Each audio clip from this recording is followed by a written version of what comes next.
anak-anak, hari ini kita belajar lagi ya. Hari ini kita akan belajar muatan PKN dan muatan IPS KD 3.1 dan 4.1. Selamat belajar. Hari ini kita akan belajar tentang penerapan sila ketiga Pancasila dalam kehidupan sehari-hari. Masih ingat bunyi sila ketiga apa? Ayo. Ya, betul. Persatuan Indonesia. Sila ketiga mengandung makna suatu usaha menuju persatuan rakyat dalam negara kesatuan Republik Indonesia. Persatuan Indonesia juga mengakui dan menghargai sepenuhnya keanekaragaman yang dimiliki bangsa Indonesia. Keanekaragaman itu apa saja kita miliki?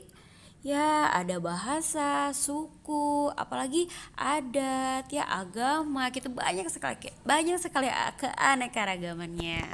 Nah, ini nilai-nilai yang terkandung dalam sila ketiga.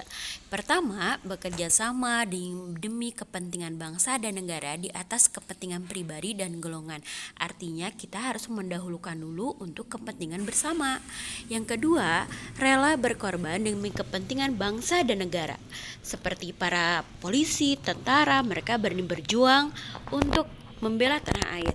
Yang ketiga, mengembangkan rasa bangga dan cinta tanah air dan bangsa. Contohnya apa? Contohnya dengan membeli produk dalam negeri. Dan yang keempat, mengembangkan persatuan Indonesia atas dasar Bhinneka Tunggal Ika. Masih ingat arti Bhinneka Tunggal Ika? Ya, betul. Artinya apa? Walaupun berbeda-beda, tetapi tetap satu jua. Selanjutnya kita akan belajar pemanfaatan kondisi geografis di Asia Tenggara. Kita akan belajar 10 negara di Asia Tenggara. Mana saja yo? Yang pertama kita akan belajar tentang keadaan geografis Indonesia.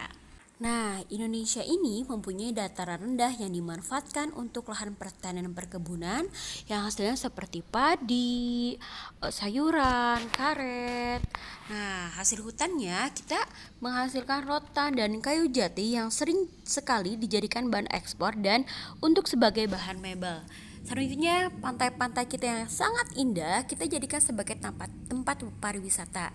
Selain itu, Indonesia juga mempunyai sumber daya alam seperti hasil barang tambang, seperti minyak bumi, batu bara, dan gas alam.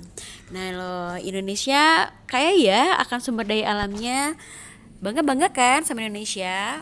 Selanjutnya kita akan pergi ke Malaysia. Malaysia ibu kotanya Kuala Lumpur.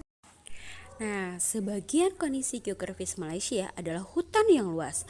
Hasil hutannya seperti kayu menjadi komoditas ekspor.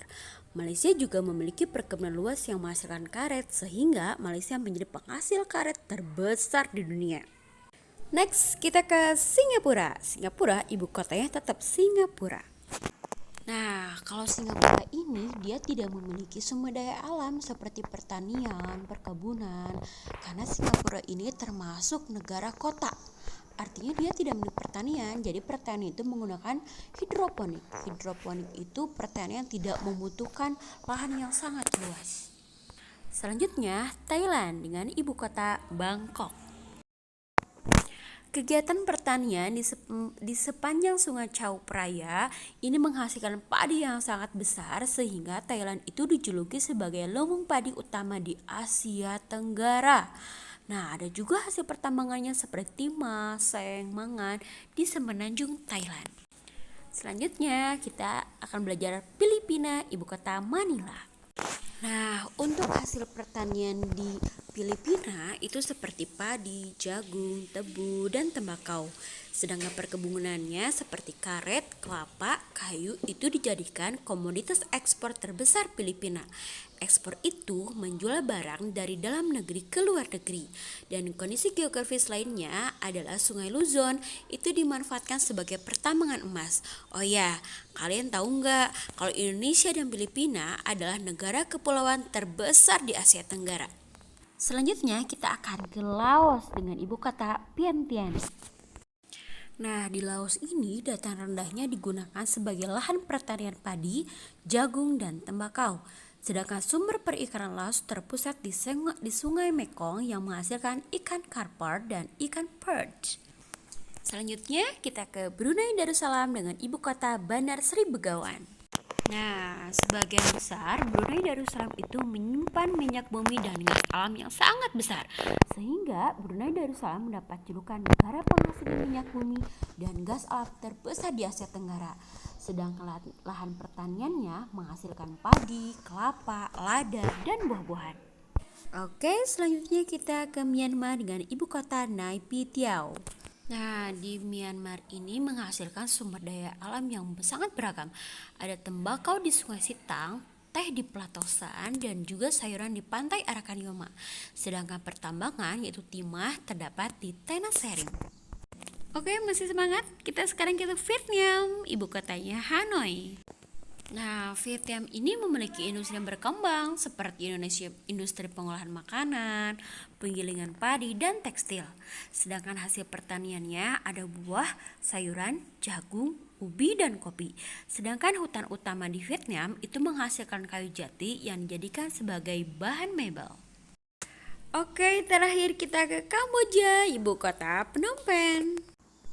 Kamboja ini memiliki danau Tonle Sap yang menghasilkan ikan tawar utama di Asia Tenggara.